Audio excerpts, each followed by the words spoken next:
kakakain ko lang daw. Ano na naman daw yung kinakain? Nausaw naman sa asukal.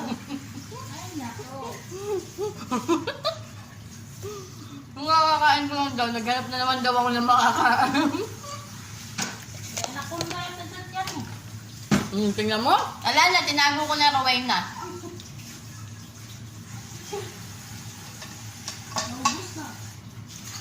Panira ng moment no? Mga friendship, mga kabrad. Panira talaga to ng moment.